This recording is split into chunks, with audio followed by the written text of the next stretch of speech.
In terms of intervention behavior, this is under the alternative replacement column on your CPD, your competing pathway diagram. You need to teach a new, better behavior to meet the function of the problem behavior. So how to ask for break or help if the function is escape. How to get peer attention or adult attention more appropriately if the function is attention.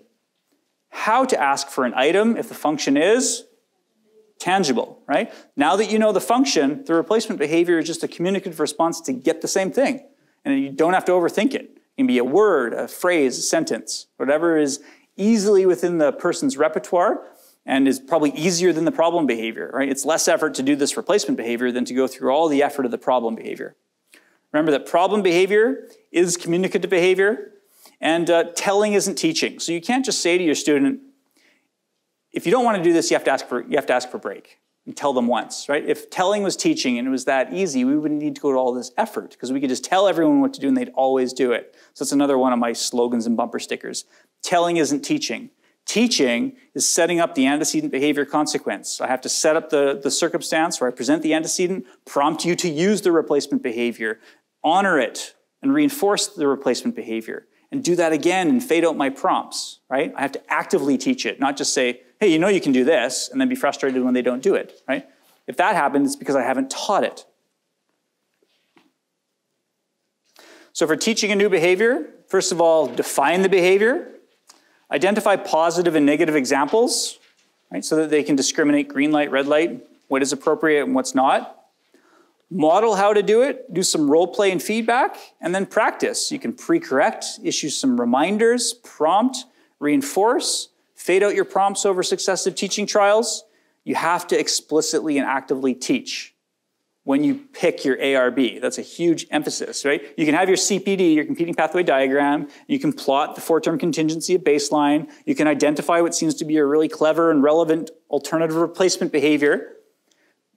But that's just the beginning of the work. That's not the end of the work. Now the real work starts of every day I have to set up the situation, the context, and actively teach with some of these steps to do that behavior. And once they do it and do it and do it, they will acquire it and it'll start to displace the problem behavior that it's replacing.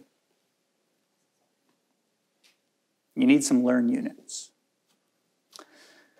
Okay, so now we're moving systematically through our CPD. We've talked about setting events, the antecedents, which you want to modify or remove, teaching the ARB specifically is your first goal. And then under the consequence side, I want you to be thinking about 4 things. You'll notice that I altered what's in your handout slightly, 3 and 4. The first is thinking about that holy grail desired pathway. If you're fortunate enough that every so often, given the particular antecedent, the student just does the most desirable thing, what usually happens in terms of a consequence when they do that? In most school settings, what will usually happen is the staff will be like, oh, finally, it's about time. As opposed to recognizing, oh, you rarely do this. Here's a magical opportunity for reinforcement. I need to make sure that I capture this response with some positive reinforcement or negative reinforcement. Otherwise, I've lost this instructional opportunity. I was given a freebie and I've squandered it if I don't actively reinforce the best possible option when it does happen. And what usually has occurred in baseline is there has been no plan, there's been no program to reinforce the best possible response. It's either hasn't been happening or taken for granted when it does happen, but that's a missed opportunity. So if you're going to write a procedure to address problem behavior, you want to program what will happen. If the student asks nicely for a break, if the student just does their work, if the student waits for attention, here's what you will do as the prescribed consequence to make sure that we're just hammering it with lavish reinforcement, okay? We can't not think about that. Even if it's not happening very often, you need to have a plan in case it does happen. The next thing that should be happening a lot, this should be happening every day, multiple times per day, because we're occasioning this and setting up learning opportunities. If the student uses the replacement behavior, which is they asked for attention, they asked for help, right? They asked for the tangible in whatever way we've determined we want them to, you have to religiously and always reinforce it without exception. Because if we're not capturing that with reinforcement, then they can just say, well, forget this. I'm going to go back to what I was doing in the first place because that was working for me. Thank you very much. And so we have no opportunity for error here in terms of missing opportunities to reinforce the replacement behavior. Once they start doing it, because we've taught them to, then we have to honor it and reinforce it, right? At least until there's the next evolution where you might alter the steps. So on your CPD, you've got those two options. There's two more. What if there's minor problem behavior? So it starts to go off the tracks. And so when we were looking at some of the topography videos, I was writing down, right, the girl with the toothbrush, she says no, crosses her arms, hits and spits. So she doesn't spit right away. She starts with no. So what if I see a precursor behavior, like the earliest problem behavior in the chain? Have I lost? No, what you can do when you see minor problem behavior is jump in at that point, prevent it from going any further up that escalation chain, and say, remember, you can ask for help. Remember, you can say no thank you. Remember, you can do the ARB. So jump in, interrupt, and prompt the replacement behavior if you see it's kind of going off the tracks a little bit. It's not too late. It's not ideal, honestly. It's not the cleanest instruction, because now you've reinforced a chain of behavior that includes a little bit of problem. You don't want that to be always occurring, but it is an opportunity for us as opposed to just letting the whole problem behavior unfold. And then 4, what if, despite all of our efforts, all of our setting event and antecedent instructional steps and strategies, the baseline occurs, right? And problem behavior is back in our face. The full major problem behavior occurs. Well, what can you do when problem behavior occurs? This goes back to what I said this morning. This was the question that people wanted the answer for in the first place. He is hitting. He is screaming. He is running away. What do you do?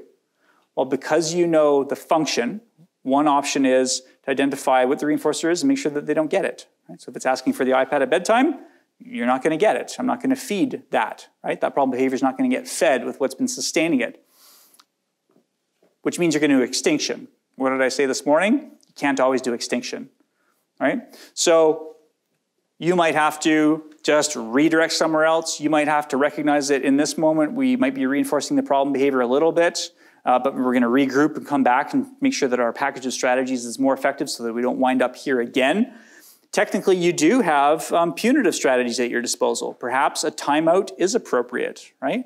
You'd have to check with the culture and the morals of the setting. There's lots of schools who are like, sure, we do timeouts all the time. We stay in from recess. That's part of our school culture, and that's okay. There's other places that don't like that. And so what strategies you do then have to fit with what the school will support.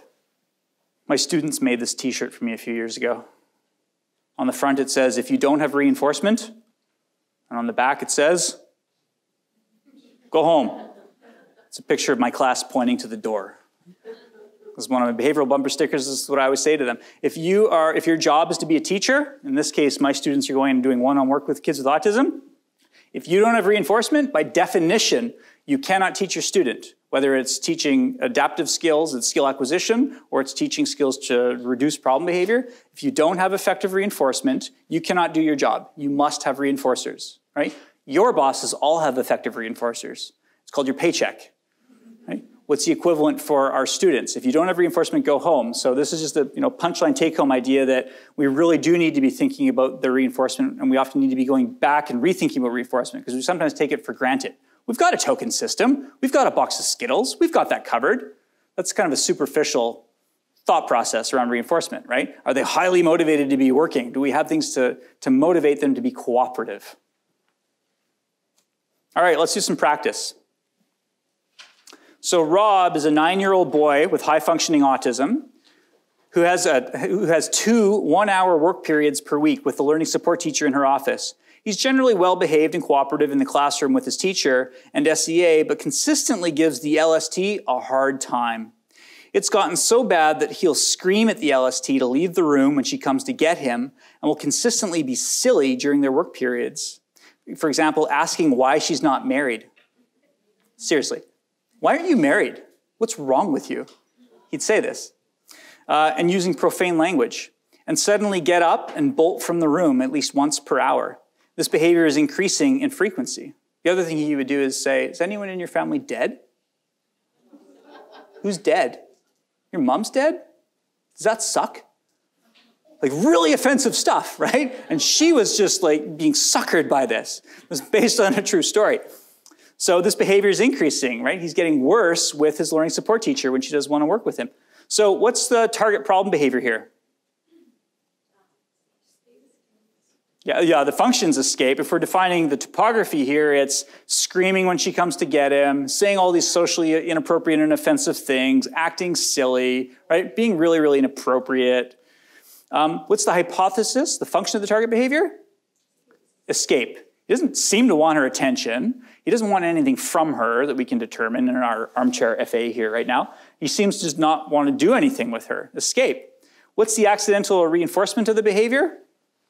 Well, it's harder for us to tell here. Maybe part of it is she'll cut a session short, or she'll leave if he screams when she comes to get him. And as soon as she does that, then he's got her.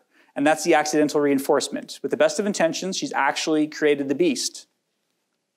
What would you do to reduce the motivation for problem behavior? So this is thinking about the motivation from the child's perspective, thinking about antecedent strategies. So if I go in as this aversive person, apparently, to him and say, come on, you need to come do work with me, and that's motivating problem behavior, what could I do to flip that motivation around?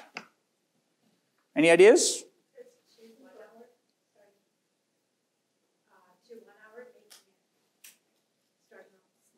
Okay. Adjust the time. So instead of here, I'm here to get you for the hour, I'm here to get you for 5 minutes, coming with me for 5, and then you can come back. And he might be like, oh, 5, okay, I can deal with that, right? That's worth a shot. Then again, here we are setting the buffet. We're coming up with ideas and brainstorming, and then you'd have to pick the ones that make the most sense. And you might try some, and they might fail, and you go back to your buffet. Make it a fun 1 hour to start with? Yeah. Well, that's the most obvious thing, right? Instead of, all right, come with me, we're going to go do our work, it's, hey, come with me. Did you want to do Minecraft? I'm going to have you do Minecraft in my office while I do a report card. And you may be like, oh, okay, I'll come do Minecraft. And now she's delivered the exact same antecedent of come with me, but hasn't had the problem behavior, right? This is just about being clever with our antecedents and not just walking into triggering it, but being clever and giving a demand that's not going to trigger it and get something else. So yeah, you could absolutely do that. And we could go on and come up with other ideas around this. How would you terminate the reinforcement contingency? So if we're assuming here, because it wasn't quite clear, that she sometimes lets him go early or abandons her attempt to get him, and that's been reinforcing the escape, then how would she terminate that reinforcement contingency? The question here is really, how would she use extinction?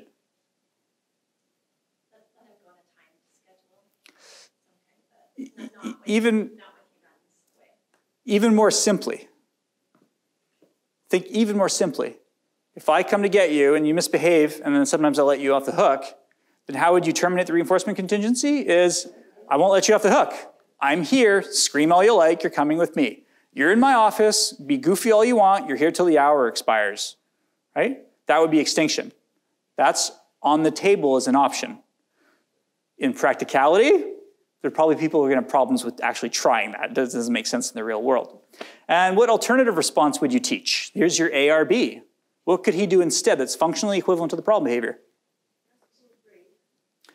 Yeah, ask for a break in some way, or say, not today, thanks. Or can I come in 5 minutes? Or if when he is there, maybe ask for a break to leave there, right? You could give him a replacement behavior so that he doesn't have to be silly and say all these really offensive things to her. Prompt him to do that, teach him to do that, and then honor it. And now you've given him a better way to get out. He's still not getting anything done, but he's not engaging in these pretty problematic problem behaviors, right? The other issue, too, is I know with my son, they come together right when it was something he wanted to do. So they weren't timing it where it was something that he actually maybe struggled with. Right. It was actually taken out of class when he actually could communicate and interact and have that social dynamic in the classroom. Right. As soon as we found that out, we're like, oh, wrong time of day. Absolutely. So just summarize for the cameras, people coming in to pull out and picking a really horrible time, the wrong time. That's an antecedent error. That's an instructional error, right? It's like my wife asking me to vacuum when Game of Thrones is coming on, right? These are competing contingencies, and one's going to win over the other, right? And so when you put it that way, like, we can relate to this. Yeah, that's really just a bad time to ask. So don't ask at that time, right? Freddy's circle time. So during circle time in kindergarten, Mayer, a 6-year-old boy with autism, will often flop onto his back and stare up at the ceiling, or he'll get up and just walk away. When this happens, his SCA either helps him to sit up or walks after him and brings him back to circle. This behavior is increasing in frequency. So what's the target problem behavior? Not the function, but the topography. Flopping and walking away, right? Flopping and walking away. What's your hypothesis about function? Yeah, I mean, there could be an element of escape here, right? But it really looks like there's a tension, because what does he get? People go after him. People pick him up. People physically interact with him. That is a tension. So we're smelling a tension here. But to be really thorough, we would have to consider an element of escape. But let's go with the attention. What would you do to reduce the motivation for problem behavior? So I'm not getting any attention in circle time. I'm sharing attention with these other 25 people. And so I do these things, and then I can create my own attention. How could you manage the antecedent so that he isn't motivated to do that? Yeah, offer it proactively. Maybe the teacher could say, hey, Mayor, why don't you come sit with me? And she could just have her arm around him, or maybe he sits beside, and just having a hand on his shoulder is a degree of attention that he otherwise doesn't have. Right? That would be worth a shot right then and there. That strategy, based on your functional hypothesis, might solve the problem of him walking away. Right? Or having the SEA nearer to him so that he can't flop and he can't walk away, recognizing that it is a prompt, it is providing attention, and then having a plan for how will you fade that over time. And maybe you'll have to complicate that by adding in a token system for staying by yourself, right? But you've got your foot in the door. Absolutely. Give them a job, right? One of the great things about circle times is everyone's got tasks. There's a leader up at the front, and usually they take turns. But we can be creative here, and we can carve out some type of job for him to do, right? Again, only limited by our own creativity and what that might be in the context of this particular teacher's circle time, so that he's got a job to do, and he's getting some at least intermittent attention for doing that job. That in and of itself might solve the problem. How would you terminate the reinforcement contingency? Extinction? Don't give him the attention. What's feeding it? Attention. Don't give him the attention. Well, what would that look like? He flops in circle time. That's been working for him. If that's not going to work anymore, then maybe I'll flop and start rolling into all of my peers, like a bulldozer. That will surely get me attention. So extinction here is dubious, right? Or what if he gets up and he walks away? Don't worry, don't go after him. He'll be back. Are you sure? Where might he wind up? Right? You don't know where he might wind up. When I was in my first job as an SEA in kindergarten, it was the first week of kindergarten, and this little boy moved here, I think from India. He didn't speak any English. He was terrified. He was clearly terrified of being dropped off in this kindergarten classroom. And the very first day, we noticed that he wasn't in class. And the teacher said, Richard, go find him. And that was my first week as an SEA. And I went outside and I saw him hightailing it down the hallway. And so I ran after him and I saw him hightailing it across the schoolyard. And so I started running after him. And he looked back and he saw me, even more terrified, and he accelerated. And then I started to realize, what am I going to do if I catch him? Right? I'm going to be traumatizing this kid, and the cops are going to pull us over because I'm bringing this screaming kid who doesn't clearly belong to me back. And so I actually aborted the chase and pulled out my phone and called the office, and they phoned his mom, and she was waiting outside. He ran all the way home. Right? He ran all the way home. He didn't know how to get home in kindergarten. So, we don't know where they might wind up. So, extinction here, it really isn't going to fly. What alternative response would you teach, or could you teach? This is a request for attention that works in circle time. Put up your hand, right? Put up my hand and you get called on. Tap somebody. Even get up and go over to the SEA instead of getting up and walking out of the classroom might be better, right? So you have to make a values decision. What's going to actually work in this setting? Arnold's reinforcer. Arnold is an 8-year-old, but we'll do this one and then take a break. Arnold is an 8-year-old boy with autism who attends public school with SEA support. He loves toy animals, especially his octopus. He often works for access to the octopus during one-on-one instruction and his SEA, with his SEA or LST. However, when it's time to give up the octopus, he'll scream no, flop onto the floor. When this happens, the adult will say, okay, just one more minute, and then gives the octopus back to him. So what's the topography of the problem behavior? Screaming no and flopping on the floor, right? What's the function? Smells really strongly of tangible, doesn't it? He gets it back. The accidental reinforcement? Yeah, we give it back to him. We don't want to have the fight, so here, have one more minute. Oh, have another minute. Oh, have another minute. Where's the day gone? What would you do to reduce the motivation for the problem behavior? This one's a little tougher.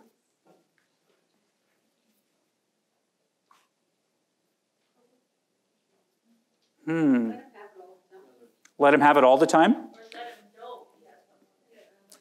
Yeah, you could potentially offer some predictability around it, a schedule so that he knows that he's getting it back. Get something else. It could be tangible to tangible. He could exchange it for something else. Yeah, you could give it to him more often. Maybe he can put it in his pocket. And maybe he just wants to have control over it. I worked with a little girl once who was really, really fun. She's kind of really girly, and she always had accoutrements. She had purses, and she started to like hoard stuff. She's always walking around with all sorts of stuff, and she had a hard time giving it up. So our compromise was, you're going to get a purse, and when it's time for teaching, you put your purse on the floor, and you put all of your stuff in the purse. We won't touch your purse. It's your purse. But you can't have it on you or at the table. And she was okay with that. And she'd put everything in her purse, and okay, I'm ready to learn now. And she was okay with this. That was our compromise, right? So maybe he needs an octopus purse or something like that. I can tell you this one was really challenging because our staff got really creative. They, at one point, instead of a purse, they got a fishbowl and said, well, you can't have the octopus right now because he needs to go back to his home. We put him back into the fishbowl. And so that worked for 5 seconds until he figured out that we were still taking it away from him. It was like a parking place for the octopus. But then he had to know, like, where was the fishbowl? Is he okay in that fishbowl? Does he need company? He needs to come back to me. And we tried then integrating in the work he had to do that was distracted by the octopus. We made all of his work octopus themed, which was a lot of work because he can't find that stuff on Google. And that worked for 5 seconds, right? But it kept coming back to, no matter what we tried to outsmart this smart little guy, he kept coming back to, he was so fixated on the octopus. It was only available at school, by the way. So eventually, after months of trying everything you can think of and it working for a bit and then backfiring, one day, on a Friday, he went home and we took the octopus and we threw it in the trash. And he came back on Monday saying, where's my octopus? I'm like, we think the janitor threw it out. It's not here anymore. Help us look for it. And we allowed him to ransack the entire classroom to be convinced that we were not lying to him. The octopus literally isn't here. You know what he did? Okay, what can I work for? And that was it. We never heard about the octopus again. We created the iPad or going out to play in the gym or things like this. And as soon as we didn't have to compete with the octopus, he became very flexible and he worked for a variety of age-appropriate reinforcers, right? So kind of the punchline there is sometimes we fight the battle, we try to overcome the problem, and we fail, and we wind up with some creative solution that we didn't even think of. So how do you terminate the reinforcement contingency back in the baseline? When he asks for 1 more minute, you don't give him 1 more minute, right? But that was really, really difficult to do because then he would flop and scream. What alternative response could you teach him? He could ask, right? Can I have 1 more minute? Can I put the octopus in my pocket? Can I put the octopus in the tank, right? You'd have to think about what made sense in that moment as an appropriate replacement request because all problem behavior is communicative behavior. And part of the solution is teaching a replacement to it. Okay? So the beauty of these vignettes that we run through is it allows us to apply this conceptual analysis we've been putting together over the course of the day. And I would encourage you, when you encounter your problems at school, to use these steps as an algorithm, not as a fully formed behavior intervention plan, but as a way to have some really practical strategies that might really help.